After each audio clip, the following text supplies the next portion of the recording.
meant to be doing is just driving up to where we're staying in a little guest house tonight before obviously filming tomorrow. But having spoke to particularly Alan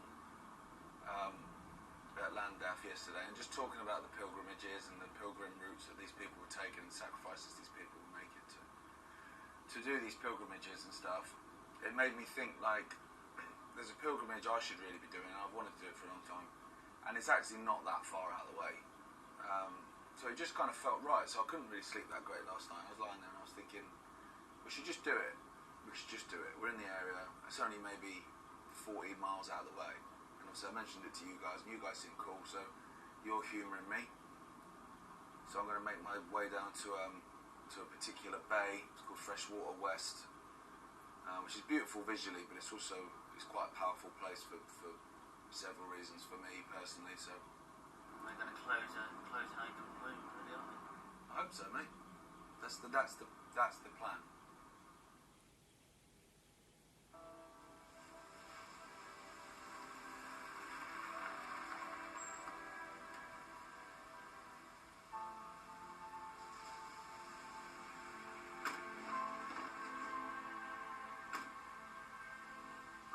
Does that look alright? Yeah?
Yeah, I've got you a pebble to put down, mate.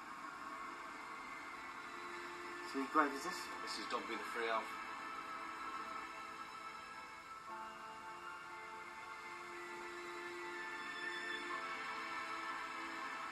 Who's Dobby? What?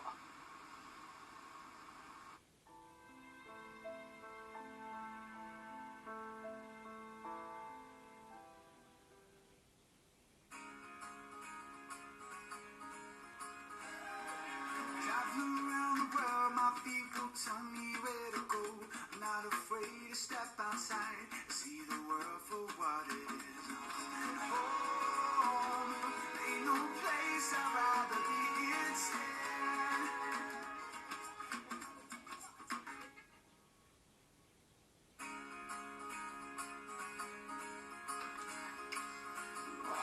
I make noises when I move now, Rich. We all do. I'm at that age. Where are we? So this is Walwyn's castle, right?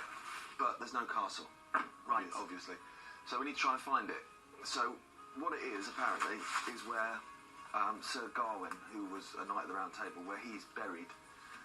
So Sir Gawain's brother Gareth was killed by Lancelot, and then Sir Gawain obviously tried to avenge my death, and then he ended up dead.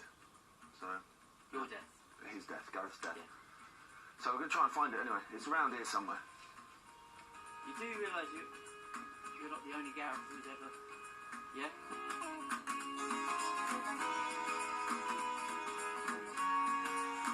Right, so I was supposed to be talking to a lady called Monica Escobar, but she's in Germany, and obviously the way the world is right now, she couldn't come over, which is annoying. But what she's done, she sent me some audio so I can have a listen to her telling me about the area and about Sir Gawain, the knight, and where this castle is, because as you can see, there ain't one.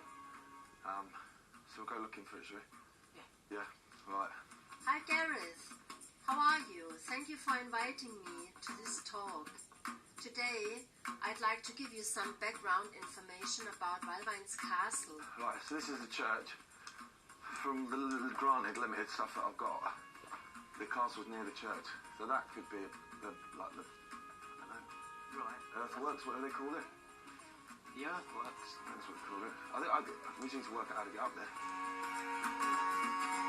The grave over there, maybe he's buried in there. I think it's a bit before that bridge. Walwyne's castle, also recorded in historical documents as Castle Gwalchmai, Castle Gawaine, in the community of Walwyne's castle. Well, clearly lost Aaron. 3 clueless Englishmen and a Kiwi in rural Wales getting instructions of a German.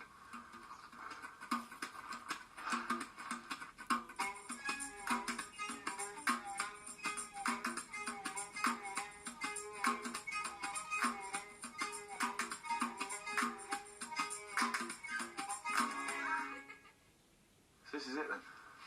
Well, the outside of it at least. But Monica said that the Normans came and basically tore it up looking for treasure, so I'm guessing that's why. Do you know what I mean?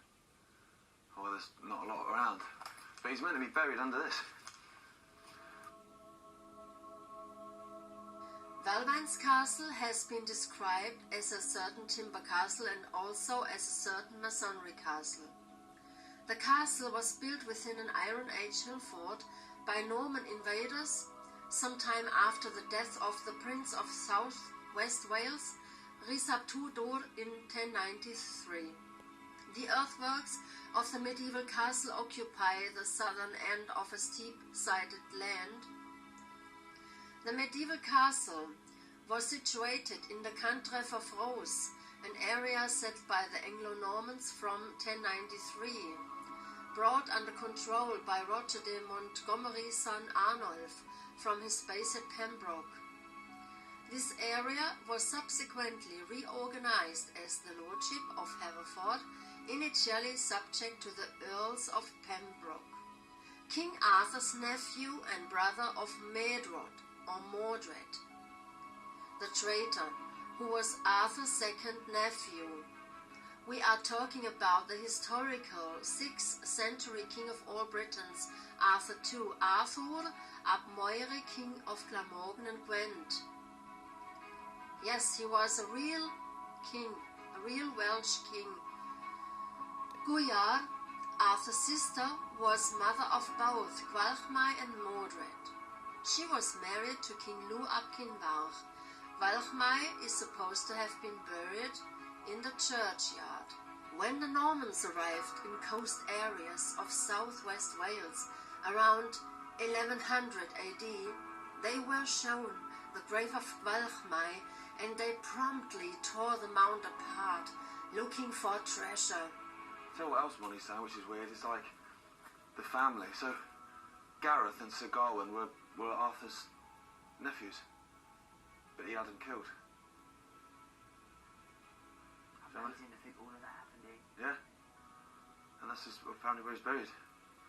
That's a family feud, isn't it? After that, the shutters came down, and English and Norman foreigners were told nothing. It is weird thinking. But think, Moni's saying again, like, the history of Wales, they just delete it. But that's what Ross and Carl were saying, weren't they? Yeah. It's like... Everything's grown over, isn't it?